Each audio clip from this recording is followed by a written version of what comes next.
Disability justice emphasizes that access is fundamental. We know that every single person deserves to have their basic needs met.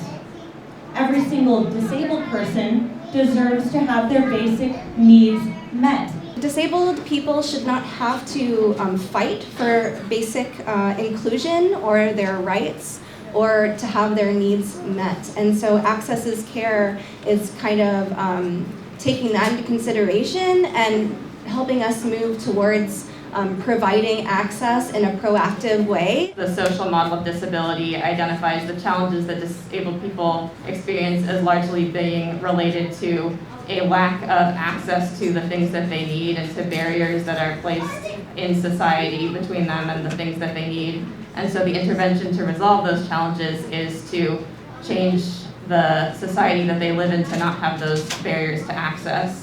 Going back to this issue of dehumanization, who is considered to be capable of health, when we think about those definitions, they're not neutral. They are very tied to the historic ways that healthcare has been shaped by eugenics and white supremacy, and some people's bodies and lives have never been seen as being capable of health. There's been this view that some people's bodies and lives are fundamentally inferior. We see this with disabled people, with people of color, with intersex peoples. There's this thought that those bodies are inherently pathological and this definition of health isn't made for them. There are 40 to 57% of unsheltered, unhoused people in the US, depending on which study you look at, are disabled. And that's only just diagnosed. COVID was a mass disabling event. If you think about long COVID, I mean, this is an example of long COVID. I had a stroke. It was caused by COVID interacting with my autoimmune disease, and it left me paralyzed from the neck down. They didn't know if I'd ever walk again. I could walk using a cane, but there's nothing in place. And so what are you in a capitalist society if you don't have a body or mind to generate revenue? And then under capitalism, how are you viewed if you're not contributing toward the GDP? Especially, it's scary to talk about, but especially like in a system that's designed to eliminate expenses. And if you're living on healthcare and, different expenses, you're on the chopping block, like you, the individual, the person. So that to me is how disability what is disability? What is it under capitalism? I think even this issue alone is largely an issue of accessibility and lack of resources for the disabled at large. Healing happens when the society shifts from treating accessibility as a burden to seeing it as love in action.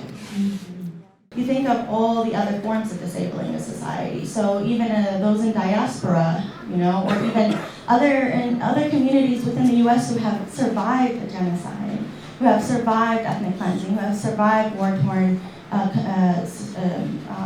places, or even just being indigenous in the U.S. and witnessing this happening in other parts. This lives in our nervous system, generational trauma. And trauma, the way it lives in every part of your body. You can't separate it. You can't separate the experience. You can't, no matter how well you are at compartmentalizing, it is affecting you in every part of your life. As like a psychiatrist, for example, a lot of people right now, I'm seeing an uptick in, frightening thoughts. I feel like there's children here, but thoughts of like existential crisis that people are having, despair. And I find myself thinking like, I don't want to pathologize you. Yeah, I don't want to dismiss treating your diagnosis, of course. But I don't want to go in this Western ideology, just pathologizing and putting a medication towards it.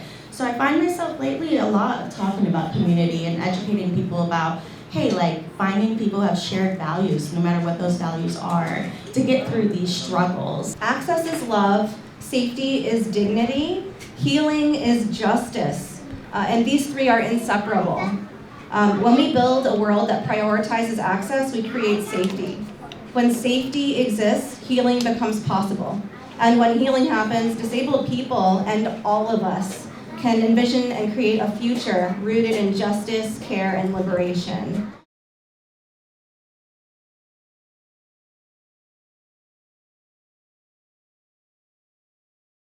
Unicorn riot, front lines, man.